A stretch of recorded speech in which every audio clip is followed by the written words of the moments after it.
Hi, I'm Dr. Gene Bourquin, and I'd like to welcome you to this video, which we happen to be filming in Manhattan, so please excuse the background noise. This video about APS Prioritization Tool. This is a tool that is going to be invaluable for you in considering the concepts that underlie the design and installation of accessible pedestrian signals. And more importantly, after viewing this video and the other materials associated with accessible pedestrian signals, you will be able to work with your students better and hopefully work and collaborate with local traffic engineers and traffic managers when they are planning or installing accessible pedestrian signals. APS are really a very technical topic, and there's a lot of information around them, but taking the time and care to learn about this will be well worth it in your career and will make you a much better advocate for people who have vision loss. So let's, first a little bit about me. I've taught at Salus and other universities for over a decade, usually on advanced topics in O&M. I'm a member of the Environmental Access Committee of the AER, as well as a founding member of the PASS Coalition, Pedestrians for Accessible and Safe Streets, in New York City. We advocate for accessible pedestrian signals throughout New York, and I'll refer to this again in a little while. At the time of this filming, I'm also the pastoral missioner to the deaf for the Episcopal Diocese of New York. In all those capacities, I have been an advocate and teacher and supporter of more accessibilities at our crosswalks.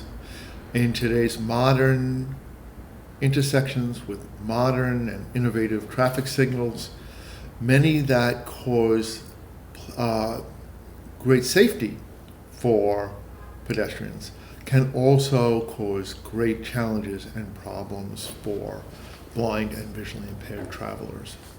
So, in addition to this video, which is just a companion on your road to learning about accessible pedestrian signals, you should also have a copy of the Accessible Pedestrian Signal Prioritization Form, where something that looks like this with the first page, and the 39-page technical document that has the instructions for completing the form.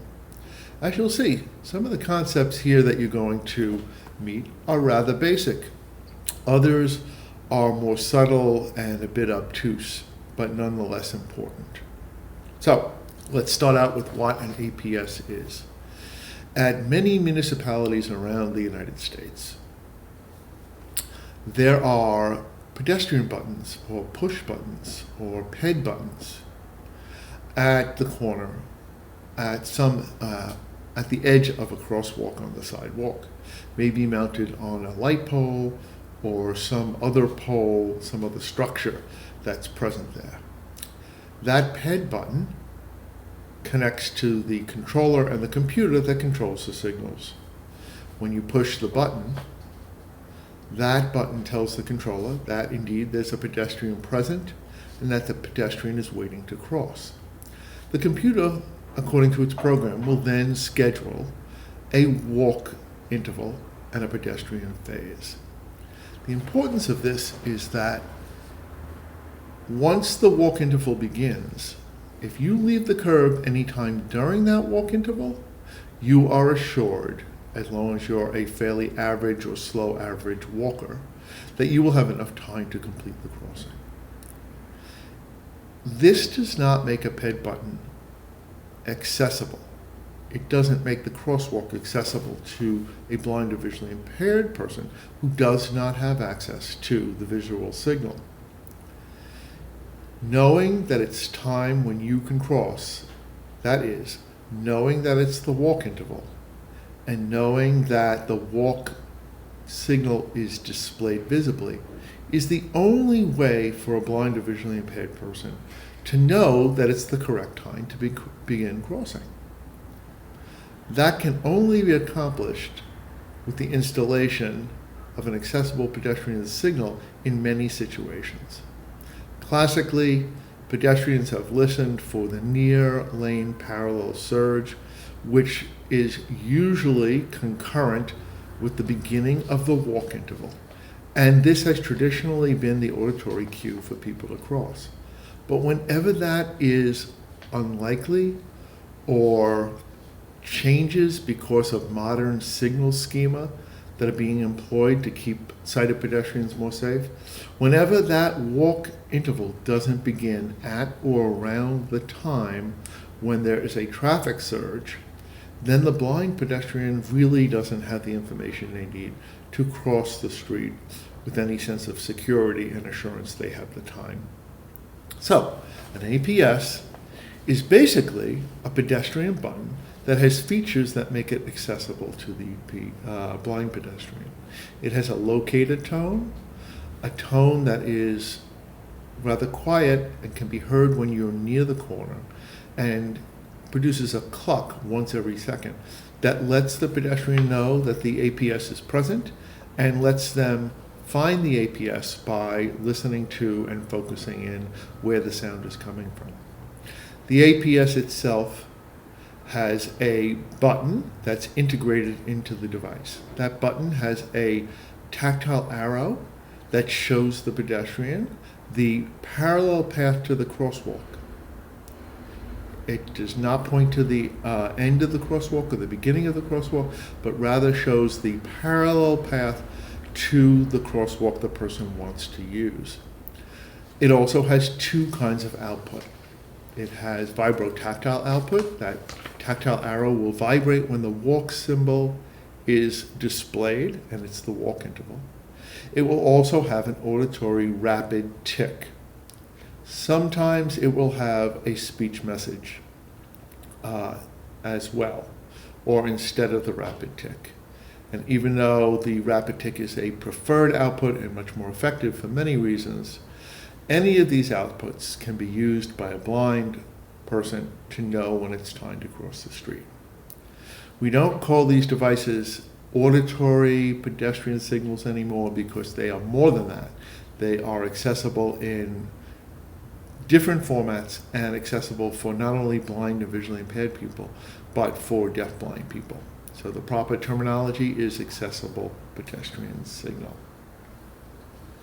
So basically, that's what we're going to look at today. Now, what is this tool and what is APS ranking? Here's the scenario. You live in a certain locale, and the streets in that area and the intersections are controlled by some governmental authority. It could be a state Department of Transportation, it could be a county Department of Public Works, or it could be a county entity. But somebody is in charge of that crosswalk. Somebody is in charge of that intersection. Sometimes it's more than one entity, but usually it's one or the other. It's the state, it's the city, or it's another local municipal authority. Those authorities have limited time, limited budget, limited capacity to make all of the crosswalks accessible. So it's unlikely that within any geographic area, a government would go in and take every single crosswalk and make it accessible to a blind and visually impaired person. So in order to know when and where we should install APS, this tool was developed by many of the pioneers in O&M and by the traffic engineering profession. For example, in New York City, we have somewhere between 12 and 15,000 intersections, somewhere between 40 and 50,000 crosswalks. It would not be possible for the city to make all of them accessible in any reasonably short period of time. So we want the engineers and the departments that control the crosswalks and install APS to install them based on objective measures, not for reasons of politics or because the influence of any individual, but based on features and facts on the ground. So in New York City, we have 1,800 requests for APS in a queue. Those are crosswalks that have either been requested to have APS by blind or visually impaired pedestrians, or that have unusual traffic signal control, such as lead pedestrian interval or exclusive pedestrian phase, which makes them nearly impossible to cross safely by blind or visually impaired pedestrians. Those 1,800 requests, and that's a lot of crosswalks and intersections, have to be ranked so that we're always putting in each fiscal year, APS at the places that need them most. In other words, we want to maximize the potential of the Department of Transportation to put things in where they're needed, and we want to maximize the accessibility in the city for blind and visually impaired people by putting APS in places where they're really needed. So with that in mind, we needed a tool to rank or process the information at an intersection so we know how much the APS will benefit the community and travelers. Keep in mind, this tool does not produce a score that says, yes, an APS should go in here, or no, an APS shouldn't. It doesn't produce a score that is absolute in value that can tell you this corner, this crosswalk needs an APS. Rather, it's used to compare crosswalks within a geographic area and rank them, tell us which is most in need. So if a municipality is using this to assign a score and then thinking that if something is below a certain score or above a certain score, it should have an APS, that is not how the tool is designed. Note as well that the form is composed of 3 basic sections, and we're going to go through and talk about the concepts and some of the trickier measurements needed to fill in this form. So, what are those 3 sections? Basically, the 3 sections are a cover page, and the cover page asks that is a place to collect all the final numbers that we're going to achieve by filling in the different scores for different items. And as you can see, it's got a placement for up to 8 crosswalks. Typically, and in other parts of this process, we usually talk about 4 crosswalks because the typical intersection is 2 roads intersecting, and those roadways create 4 crosswalks. But this page contains information for intersections that have up to 8 legs. At the end of the process, you'll be filling this out, and this will show you the ranking for each crosswalk. Later, the rankings for these crosswalks can be compared with the rankings at other locations that have gone through the prioritization process. The second part of the form is the crosswalk worksheet, and that is a sheet that you will fill out, 1 for each crosswalk. So if it's a typical right-angled 4-legged crosswalk, then you'll fill out 4 of these. And the last section really is for additional information and for supplemental type of work that you want to record about the intersection. We're going to focus on the first 2 seconds. So here we go. The cover sheet is to collect the numbers. Part 2 is the intersection worksheet. This is a way to look at the entire intersection as a whole, not the individual crosswalks, and create a score which is then added to each of the individual crosswalk worksheet numbers. And then that total goes on to the cover sheet. This is good because it shows the complexity of the intersection as a whole and allows you to compare a crosswalk in one intersection with a crosswalk in another. So let's look at what you're asked to do here. On the crosswalk, on the intersection sheet, you're going to be asked to create a sketch. And that sketch is going to be placed here. You are able to do this sketch by visiting the intersection, looking at the various features at the ends of the crosswalk, as well as using tools like Google Earth and Google Maps in order to get the bird's eye view of the intersection. So what you want to do is a fairly thorough and detailed sketch of the intersection. You'll be referring back to it later, and it will help you remember many of the important aspects of the intersection.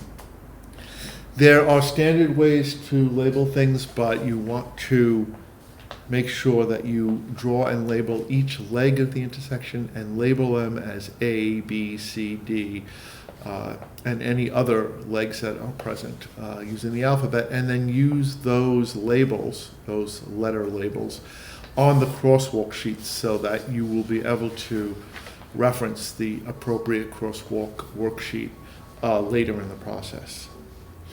You want to pay special attention to the angle that the roadway makes, especially in relationship to the angle of the crosswalk at the intersection. Because as we'll see later, not all crosswalks are parallel to the direction of traffic, the parallel traffic. Okay, so that's a fairly straightforward process. You're going to record some stuff that is obvious, like how many legs there are at the intersection. But you're also going to want to note things like the signalization and score them according to the complexity of how the signals are set up at the corner. The first item on that list is pre-timed. If something is pre-timed, or the other term, appropriate term, is fixed time, that means that the signal is always the same. Every single cycle will have the same number of phases and intervals, and they will be the same length. And they are not dynamic or changing according to the traffic demand and pedestrian demand to get a signal at that intersection. Things can be pre-timed for many hours and then perhaps change once or twice during the day. Once they are not fixed 24 hours a day, you would want to mark them as actuated in some way. The problem here is that in the past, when every intersection had a pre-timed signal schema, you could stand there, listen to the signals, watch the signals, learn the pattern, and then predict what was going to happen at the next cycle when the pedestrian would want to cross. That's no longer true. It's no longer true with pedestrian and vehicular detection, and it's no longer true with controller boxes that can dynamically change how the signals are presented to drivers and pedestrians. If it's actuated, that means either one or more legs is controlled by vehicles, the presence or absence of vehicles. Then you have to give it a score as actuated. Actuation with vehicles is typically still today done by the induction loops or sensors that are installed into the pavement that sit below vehicles that can tell when a vehicle is present by identifying the magnetic signature of the engine in the vehicle. There's also technology using cameras that can detect or not detect the presence of a vehicle. But once the traffic signals are controlled by the detection of a vehicle in some way, then it's actuated. Split phasing is a little more complicated. That means when the traffic in one direction occurs and all the traffic moving, say, east moves forward, and then that traffic stops and all the traffic going west moves forward. When the traffic going in opposite directions on a roadway is completely separated and does not occur at the same time, that is split phasing. There's also an indication here of whether there's an exclusive pedestrian phase. The exclusive pedestrian phase is an intersection feature that means that all of the walk intervals are presented with walk signals at the same time for all of the crosswalks at the intersection. This means all of the traffic is stopped. If there is a right turn on red, then there's not even turning traffic. And all of the pedestrians get to cross the street when the walk signal is presented for everyone at every single crosswalk. This can be a great benefit to sighted pedestrians because they can see the walk signal. But for blind pedestrians, using the traditional method of leaving the curb at the near lane parallel surge will actually send the pedestrian into the street and into the crosswalk at a time when they have a don't walk signal displayed and at a time when traffic is permitted to enter that crosswalk and has priority. So we want to note EPPs, or exclusive pedestrian phasing, because it has such a negative impact on blind travelers. Going to the next section, we want to identify features that make this location at this intersection critical to travelers. So you'll note the things like there is a nearby transit facility, or a bus route, or a subway route, or the existence of anything that would draw a large number of people, especially blind people who may be using public transportation more often than private transportation. So note that and score it. The next item on the list is the distance to a facility for a visually impaired person. This would be a one-stop rehab center, or a center for the blind, or some facility that is particularly there because it's for blind or visually impaired people. And if that's nearby, we do want to make sure that the intersection is ranked higher so that it might receive an APS perhaps sooner than one that is far away from a facility where blind people are less likely to be traveling to.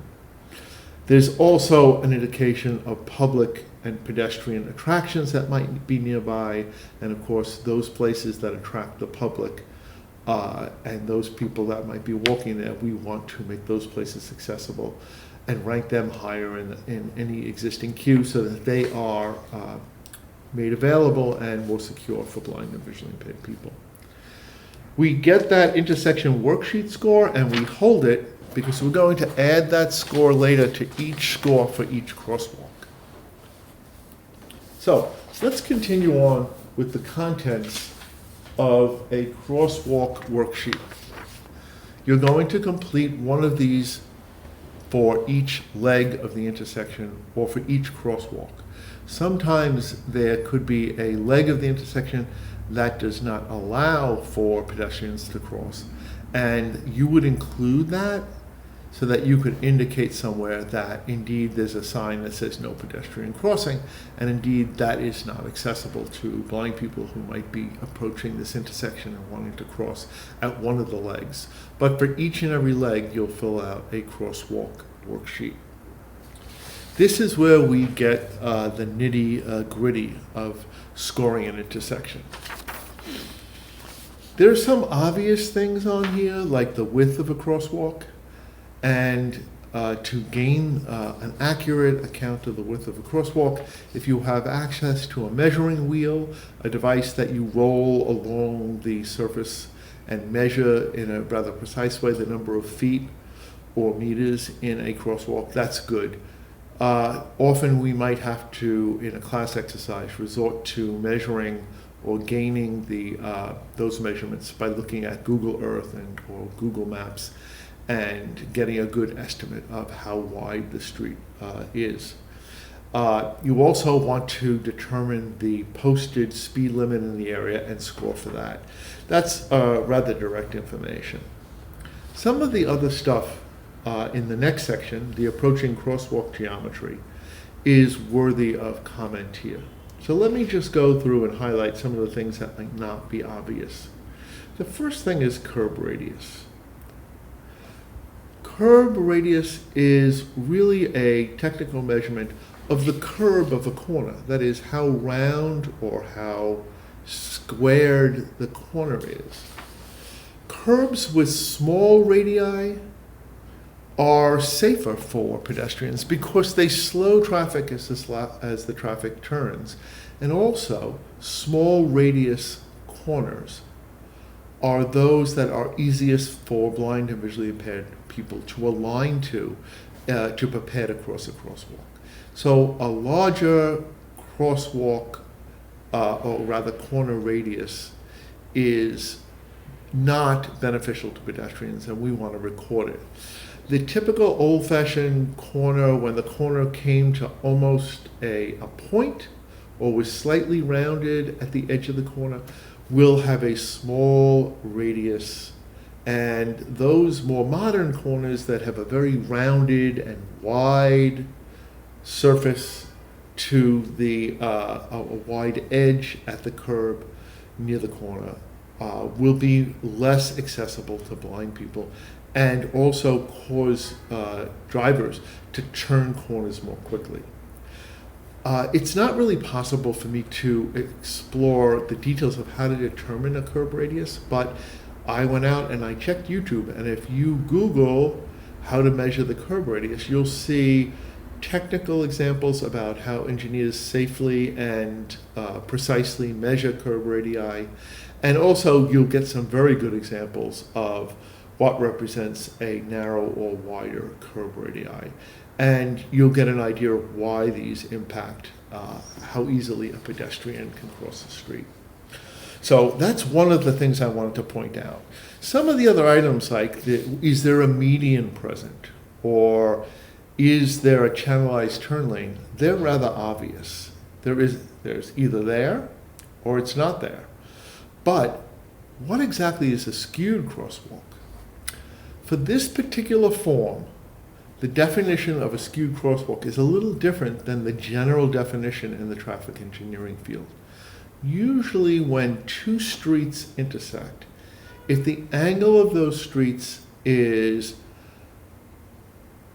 less than 75 degrees, in other words, usually there's a 90 degree. If the angle is less than 75 degrees, engineers would consider that crosswalk and that intersection to be skewed. In the case for this prioritization tool, the definition of a skewed crosswalk is different. This is how you determine whether it's skewed or not. If the pedestrian is following down a pathway towards a crosswalk, and they're walking down the sidewalk, and if, once they step into the crosswalk, they are on a straight direct path to the far corner of that crosswalk, then it is not skewed. If they are walking down the sidewalk and they project off into the crosswalk, and their direct forward path would lead them away from, therefore missing the corner at the far corner, we score that as skewed. If that's not clear, there's very revealing diagrams in that 39-page instructional booklet that will show you exactly what is meant by skewed.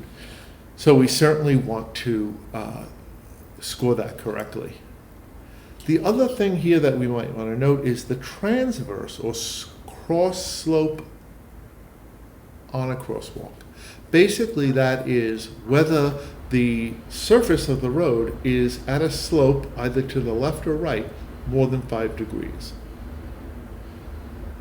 The implication is that when there is a slope of more than 5 degrees to the left or right of the pedestrian as they travel the crosswalk, this will cause, in all probability, some substantial veering and cause difficulty for the pedestrian to complete the crossing and stay within the crosswalk. And APS, when you look at their advanced features, has some options for actually helping to address the problem of veering. That right now is a little beyond the scope of this video. The next section I want to discuss is the pedestrian signal control section. Again, some of this is obvious. Is there a push button that needs to be actuated? That is, do you have to push the button in order to get a walk signal? If you go through a couple of trials of standing there and watching the pedestrian signal, and you push the button and you get a walk, and you don't push the button and you don't get a walk, then in all probability, you would score this as with the number 4, because the push button is actually necessary to use to get the walk interval. That's not always true, even when there's a push button there, but it's more true than not.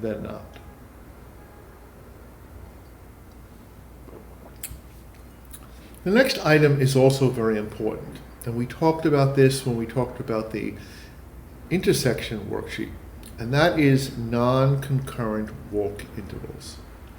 What does that mean, non-concurrent walk interval? That means that the visible pedestrian signal is presented to a pedestrian and tells the pedestrian that they may begin to start their crossing. When that does not happen at the same time that drivers are presented with a circular green signal, and they are allowed to proceed forward and through the intersection. Traditionally, as we know, walk intervals and walk signals were concurrent with green traffic signals, and pedestrians and drivers began moving forward in a parallel direction at the same time. When this doesn't happen, the implications are obvious. The knee-lane parallel surge for the blind or visually impaired pedestrian no longer informs them that the walk signal has begun. And so this creates a situation where we need an accessible signal in order for blind people to have the information they need to cross. A leading pedestrian interval is one of those situations. And a leading pedestrian interval is one that presents the walk signal anywhere from 3 seconds or more to pedestrians, while the parallel traffic holds back the drivers from proceeding with a red signal. This means that the blind pedestrian does not hear the traffic surge until much later, after pedestrians who can see the signal have left the curb and maybe even completed their crossing. So when sighted people have the walk signal early, drivers are held back by a red signal. This is a good thing for sighted pedestrians. They get to enter the intersection and the crosswalk earlier, and they do not have that immediate competition with turning cars into the crosswalk. But for blind people, this is not good. So you will want to give an additional score when there is an LPI present, and the pedestrian signal and the traffic signal are not concurrent. The last thing is when the walk signal and the pedestrian phase, that is the entire time of the walk and flashing don't walk signal, is only sufficient to get to a median or refuge, which is in the middle or towards the middle of the crosswalk. In that case, you want to give additional scores. The implication for making the crosswalk accessible to a blind person is obvious. Blind person may not know that there is a median there, and if they do know there's a median, they might not know that once they get to the median, they're likely not to have enough time to complete the second half of the crossing. The next section, vehicle signal control, is one that also will score with points some aspects of the signals controlling the vehicle. If there is right turn on red permitted on the parallel street, that parallel street to the crosswalk, it gains an additional 2 points. If there's a leading protected left turn phase, we also want to award additional points. Now, what exactly does that mean? When you see protected turn, you may have learned this elsewhere in the course, but if not yet, I'll explain. Protected turns means that a driver sees an arrow. That arrow, when it's green, gives the driver exclusive rights to go forward into the crosswalk. When the driver has a protected turn or a green arrow, the sighted pedestrian does not see a walk signal. They see a don't walk signal. That can be misleading because protected turns when the traffic goes forward can sound like a near lane parallel surge and can mislead blind people into thinking it's their turn to cross. This is especially true when the protected turn is leading. Leading means that that protected turn, that green arrow, will occur at the beginning of the phase that allows cars to move forward. So that green arrow will occur either at the same time or just before the circular green signal allows cars to go forward through the intersection. When there's a leading protected turn for the driver, this creates an ambiguous situation for the blind traveler, which is why we score it with additional points. And obviously, even if there is a signal there, if there's a channelized turn lane, we want to give additional points because it does create a channelized turn island and a much more complex situation for pedestrians trying to get from one corner to the other corner. The final major section here on this crosswalk worksheet is the off-peak traffic presence. Why off-peak? Why are we looking at this intersection and seeing what's happening at the off-peak time? Basically, off-peak times at intersections are the ones most likely to have the least amount of auditory cues that help blind and visually impaired pedestrians determine when to cross the street. The less traffic, the less auditory cues, and the greater the need to make those signals accessible. So, you would go to the intersection, or the traffic engineer or inspector will go, when it is off-peak, and you will look through 10 cycles. And in those 10 cycles, you'll record the amount of vehicles present. In particular, the amount of vehicles present when the green signal occurs, whether there is 2 or more, or 2 or less than 2. If there are less, of course, that will create a situation where we want to give additional points, depending on the volume of traffic and its availability to the blind or visually impaired traveler. The final 3 sections, I think, are rather obvious. We do want to know if there is a nearby crosswalk or nearby intersection where there is an APS, so that we know how critical it is to put one at this corner. In other words, is there an accessible alternative to a pedestrian that's nearby and might help them get across the street in a way where they have information to the traffic signals? There's also an indication of whether the PED button that exists now is properly installed at the proper location. And finally, we want to note whether there's been an actual pedestrian request for an APS.